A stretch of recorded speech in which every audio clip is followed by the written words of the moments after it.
Welcome to Tuesday Talks with Spread Defense. I'm Nick Davis, the defensive coordinator at Rose-Hulman Institute of Technology. Here to talk to you today about our match cover one man defense. We have 4 clips for you today, so let's get started. Our first clip here is against 21 personnel power. We're playing man on number 1 with both corners. Our dog safety owns the tight end and man coverage. Our free safety and our rover are going to read the insert of the fullback here. If the fullback inserts to the boundary, our rover will own him in man coverage. If he inserts to the field, our free safety is going to own him in man coverage. We're in a 4-down front. We get the pull. We have our linebacker plug in, our other linebacker wraps here. And we're playing a man defense here and stopping the run. So both safeties are reading the fullback's release. Fullback releases the field. He's doing not a great job. He should be working right now to the post. We get a nice job. We make a 4-eye adjustment versus an attached tight end. So if this is going to be a double team, it's going to go vertical, which opens up a nice window for our linebacker. And we wrap with our other linebacker around the horn. We spill this fullback. The guard gets up to our linebacker, and now 14 is open free hitter in the hole here. And we end up doing a nice job on 1st and 10, stopping 21 personnel power out of man free coverage. Another reason we like our man-free coverage, our match man, is when they motion, we'll rock and roll. And this becomes an easy adjustment for us. We love this versus the RPO. This is going to be inside zone here to the left. And a fade and a quick out over here to the boundary. The motion doesn't affect us. Everyone in the box plays their gap. 6 guys, 6 gaps. The DN does a nice job. He's the quarterback player, making sure the ball gets thrown. And our safety does a nice job in man coverage, watching his man, all right, but not getting tricked by the jog-off release. We're able to go make sure this ball is incomplete on 1st and 10 against an RPO team.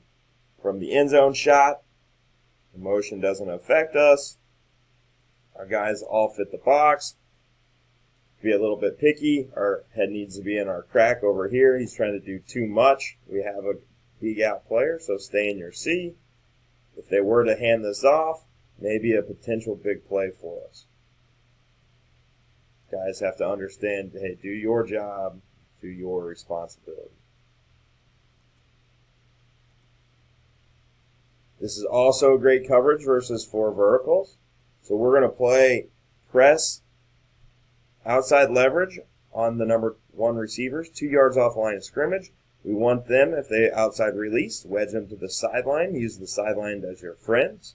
We're going to play outside leverage on the number 2 wide receivers, around 5 to 7 yards off the line of scrimmage. Keen the hip.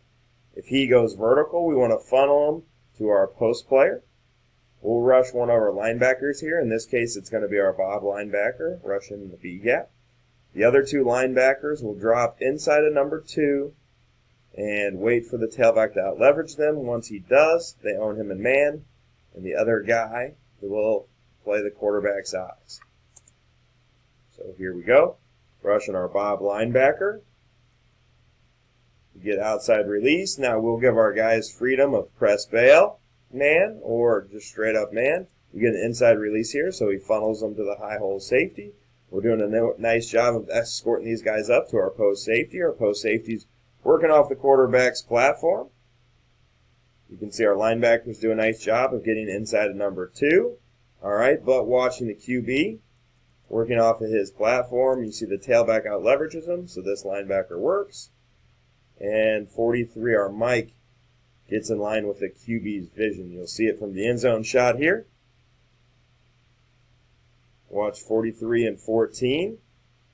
And 45, get to your landmarks. Now work off the quarterback. Running backs out leverage you. Take them. Quarterback's looking this direction, so these guys are both on a string. And we do a nice job with a natural stunt. B-gap rusher. All right, our C-gap defender felt like he was overset, so we worked inside. Our B-gap guy makes him right. And we end up with a sack there on 2nd and 14 to make it 3rd and 20. One concept you might think will work is crossing the field against this matched man. We have done a nice job against this. Here we're going to get a 5-yard out and a corner route.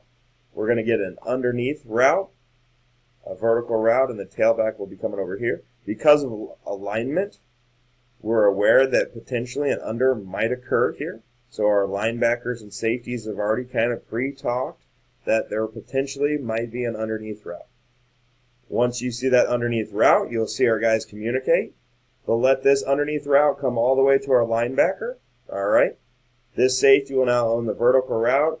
Our corner will sink to help out on this route, but know that he's the tailback player.